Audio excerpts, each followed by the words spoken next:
نحمده ونصلي ونسلم على رسوله الكريم اما بعد فاعوذ باللہ من الشیطان الرجیم بسم اللہ الرحمن الرحیم رب اشرح لي صدری ویسر لي امری واحلل عقدۃ من لسانی یفقهوا قولی ربنا آتنا فی الدنیا حسنۃ وفی الآخرۃ حسنۃ وقنا عذاب النار آمین۔ سورہ فتح کا دوسرا رکوع ہے۔ آیت نمبر 11 تا 13 میں ارشاد گرامی ہے، پیچھے رہ جانے والے دیہاتی اب تم سے کہیں گے کہ ہمیں ہمارے مال اور ہمارے گھر والوں نے مشغول رکھا، تو اب آپ ہمارے لیے مغفرت کی دعا کر دیں۔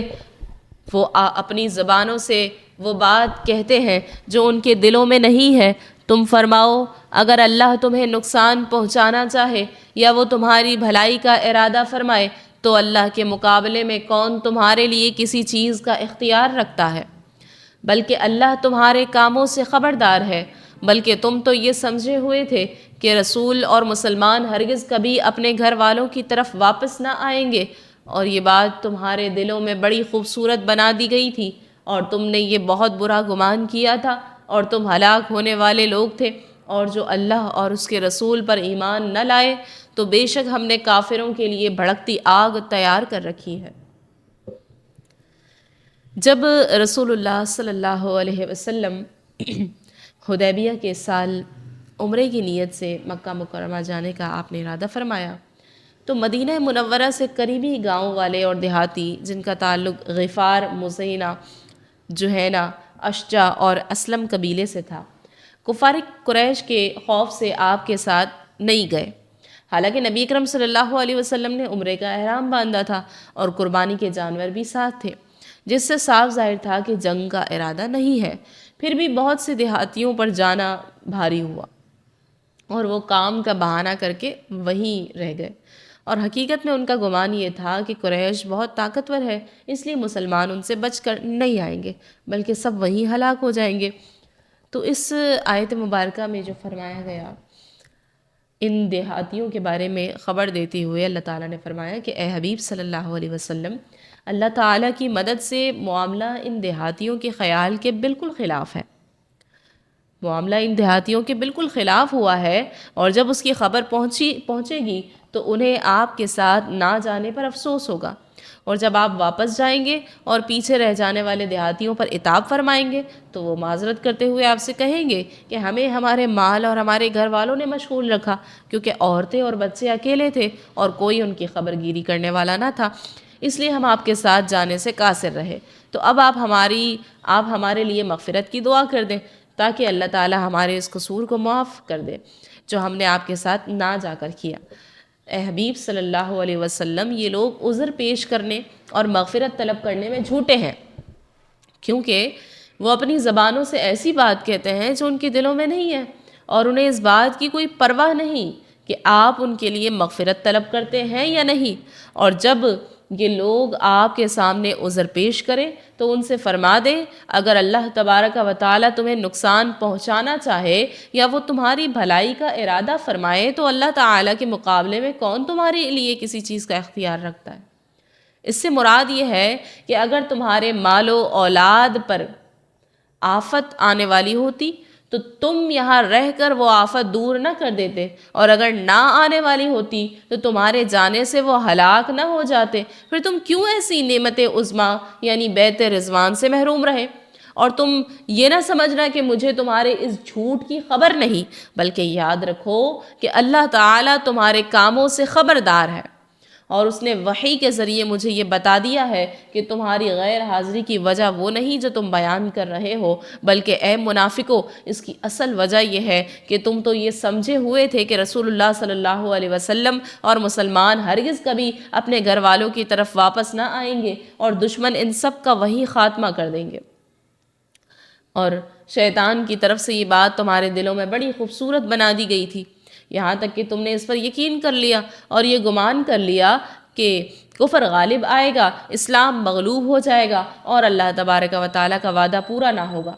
اور اس گمان کی وجہ سے تم ہلاک ہونے والے اور اللہ تعالیٰ کے عذاب کے مستحق لوگ تھے۔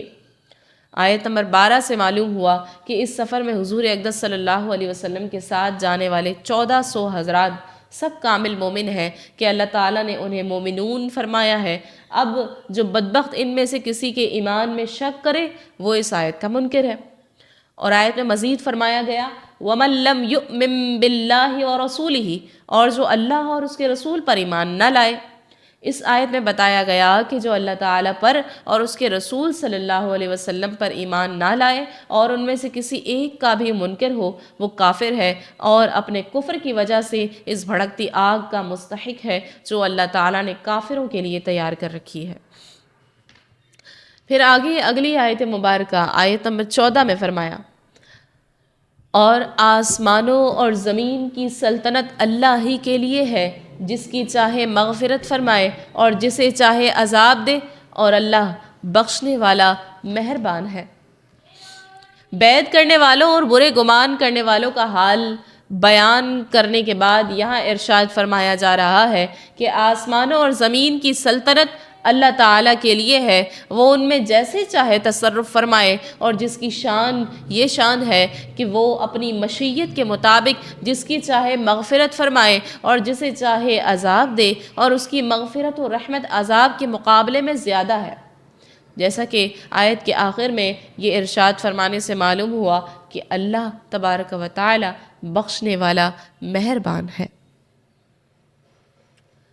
اب یہاں پر مغفرت اور عذاب سے متعلق کچھ باتیں یاد رکھیں۔ پہلی تو یہ کہ گناہگار مسلمان کی مغفرت فرما دینا یہ اللہ کا فضل ہے، اور اسے عذاب دینا یہ اس کا عدل ہے، اور کسی کو یہ حق حاصل نہیں ہے کہ وہ اللہ کے فضل اور عدل پر اعتراض کر کے اس میں دخل اندازی کرے۔ اور اللہ تعالیٰ کی رحمت اس کے غضب پر حاوی ہے، اور عذاب کے مقابلے میں مغفرت زیادہ ہے، لیکن اس کی وجہ سے نیک اعمال چھوڑ دینا اور نافرمانیوں میں مبتلا ہو جانا یہ بہت بڑی نادانی ہے۔ پھر اللہ تعالیٰ اور اس کے رسول صلی اللہ علیہ وسلم پر صحیح طریقے سے ایمان لانا اور ایمان کے تقاضوں کے مطابق عمل کرنا، اور اللہ کی معرفت مغفرت حاصل ہونے کے اہم ترین ذرائع اور اسباب ہیں، انہیں اختیار کرنے کے بعد اس کے فضل کی امید رکھنی چاہیے اور اس کے عدل سے ڈرنا چاہیے۔ اور چوتھی بات معلوم ہوئی کہ جو لوگ کافر ہیں اور کسی صورت اپنے کفر سے توبہ کر کے ایمان لانے پر تیار نہیں اور وہ اسی حال پر مر جاتے ہیں، یوں ہی جو شخص زندگی میں مسلمان رہا لیکن اس کا خاتمہ ایمان پر نہ ہوا، ان کی مغفرت کی کوئی صورت ہی نہیں ہے، اور یہ لوگ ہمیشہ کے لیے جہنم میں ہی جائیں گے۔ لہٰذا کافر تو دین اسلام میں داخل ہو جائیں گے، اور ہر مسلمان کو چاہیے کہ وہ اپنے ایمان کی حفاظت کی فکر کرے۔ پھر آیت نمبر 15 میں فرمایا جب تم غنیمتیں حاصل کرنے کے لیے ان کی طرف چلو گے تو پیچھے رہ جانے والے کہیں گے ہمیں بھی اپنے پیچھے آنے دو، وہ چاہتے ہیں کہ اللہ کا کلام بدل دیں۔ تم فرماؤ ہرگز ہمارے پیچھے نہ آؤ، اللہ نے پہلے سے اسی طرح فرما دیا ہے۔ تو اب کہیں گے بلکہ تم ہم سے حسد کرتے ہو، بلکہ وہ منافق بہت تھوڑی بات سمجھتے ہیں۔ جب مسلمان حدیبیہ کی صلح سے فارغ ہو کر واپس ہوئے تو اللہ تبارک و تعالی نے ان سے خیبر کی فتح کا وعدہ فرمایا،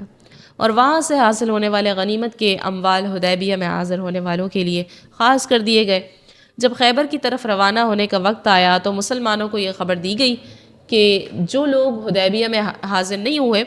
وہ غنیمت کے لالچ میں تمہارے ساتھ جانا چاہیں گے، اور تم سے کہیں گے کہ ہم بھی تمہارے ساتھ خیبر چلیں اور جنگ میں شریک ہوں۔ یہ لوگ چاہتے ہیں کہ اللہ تعالیٰ نے حدیبیہ میں شرکت کرنے والوں کے ساتھ جو وعدہ فرمایا کہ خیبر کی غنیمت ان کے لیے خاص ہے اسے بدل دیں۔ آپ ان سے فرما دینا کہ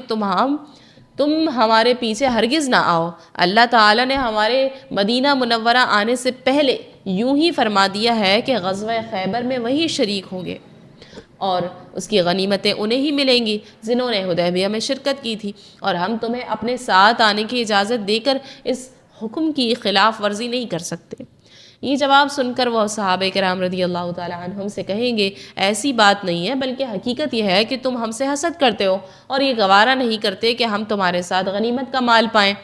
صحابہ کرام رضی اللہ تعالیٰ عنہم میں تو حسد کا شائبہ تک نہیں، بلکہ وہ منافق دین کی بہت تھوڑی بات سمجھتے ہیں، اور ان کا حال یہ ہے کہ محض دنیا کی بات سمجھتے ہیں، حتیٰ کہ ان کا زبانی اقرار بھی دنیا ہی کی غرض سے تھا اور آخرت کے امور کو بالکل نہیں سمجھتے۔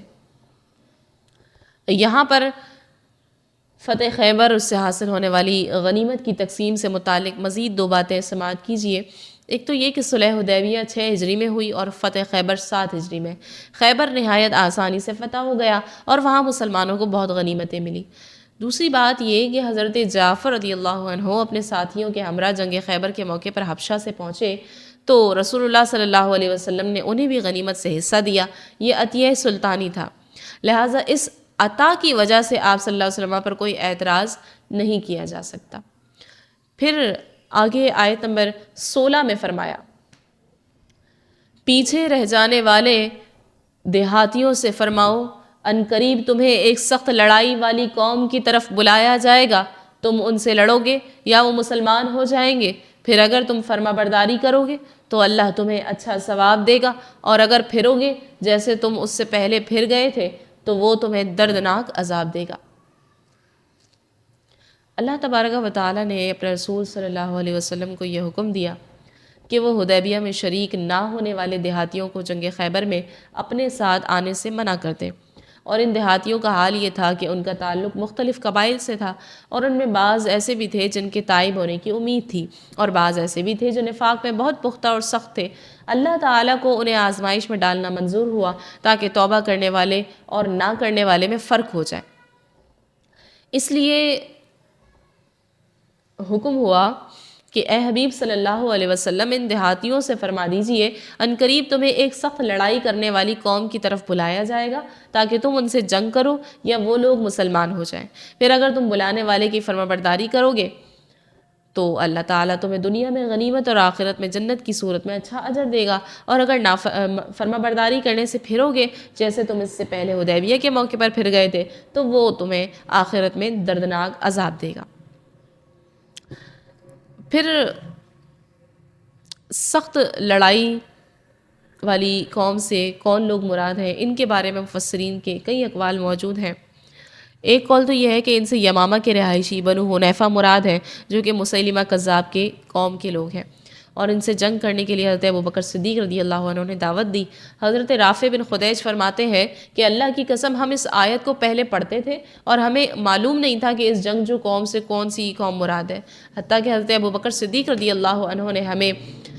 بنو حنیفہ کے خلاف جنگ کی دعوت دی، تب ہمیں پتہ چلا کہ اس جنگجو قوم سے مراد بنو حنیفہ ہے۔ دوسری یہ قول ہے کہ ان سے مراد فارس اور روم کے لوگ ہیں جن سے جنگ کرنے کے لیے حضرت عمر فاروق رضی اللہ عنہ نے دعوت دی تھی۔ تو یہ آیت حضرت ابوبکر صدیق، حضرت عمر فاروق رضی اللہ عنہما کی خلافت صحیح ہونے کی دلیل ہے۔ اس کی ایک وجہ یہ ہے کہ اس آیت کے نزول کے بعد رسول اللہ صلی اللہ علیہ وآلہ وبارک وسلم کے زمانے میں کسی جہاد کے لیے ان کی دیہاتیوں کو دعوت نہیں دی گئی۔ آپ کے وصال ظاہری کے بعد حضرت ابوبکر صدیق، حضرت عمر فاروق رضی اللہ تعالیٰ عنہما کے زمانے میں مرتدوں اور کافروں کے خلاف جہاد ہوئے اور ان جہادوں میں شرکت کی دعوت دی گئی۔ تو اس سے یہ معلوم ہوا کہ جنگجو قوم کے خلاف لڑائی کی دعوت دینے والا برحق امام ہے۔ دوسری وجہ یہ ہے کہ ان حضرات کی اطاعت پر جنت کا اور ان کی مخالفت پر جہنم کا وعدہ دیا گیا ہے، جس سے معلوم ہوا کہ ان کی اطاعت کرنا اور مخالفت نہ کرنا یہ لازم تھا، اور یہ حکم بھی برحق امام کے لیے ہے۔ پھر آیت نمبر 17 میں فرمایا،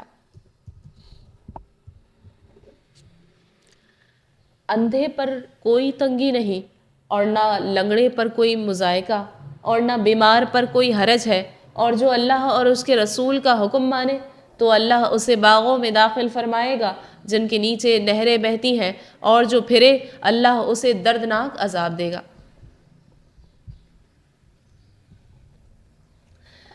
شان نزول اس آیت مبارکہ کا یہ ہے کہ جب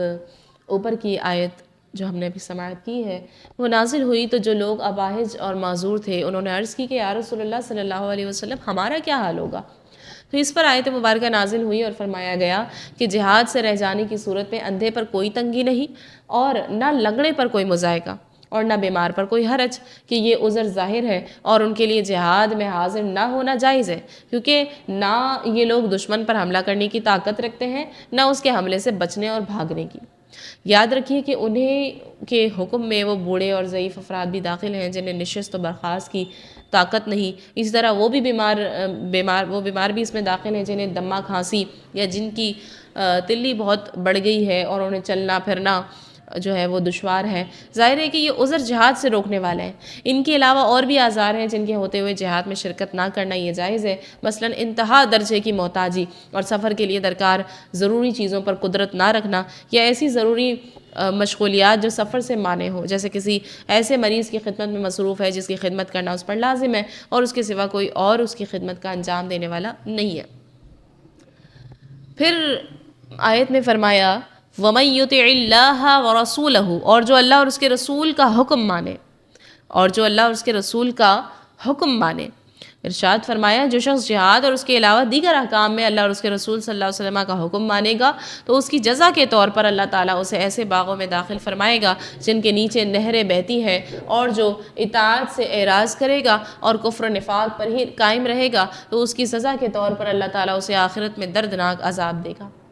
اور اسی آیت مبارکہ پر سورہ فتح کا دوسرا رکوع اپنے اختتام کو پہنچا۔ اللہ تعالیٰ سے دعا ہے کہ ہمیں ان لوگوں میں شامل فرما جو تیرے رسول صلی اللہ علیہ وسلم پر سچا ایمان رکھتے ہیں اور ہر حکم پر دل سے لبیک کہتے ہیں۔ اے رب کریم ہمیں بہانوں اور کمزوریوں سے بچا، ہمیں وفاداری، سچائی اور اطاعت کی توفیق عطا فرما، ہمارے دلوں کو نفاق اور دوغلے پن سے پاک کر دے۔ اے اللہ ہمیں اپنی رضا کے راستے پر چلنے والا بنا، ہمیں دنیا اور آخرت دونوں کی کامیابی سے سرفراز فرما، آمین یا رب العالمین، بجاہ سید المرسلین صلی اللہ علیہ وسلم، وما علینا الا البلاغ المبین۔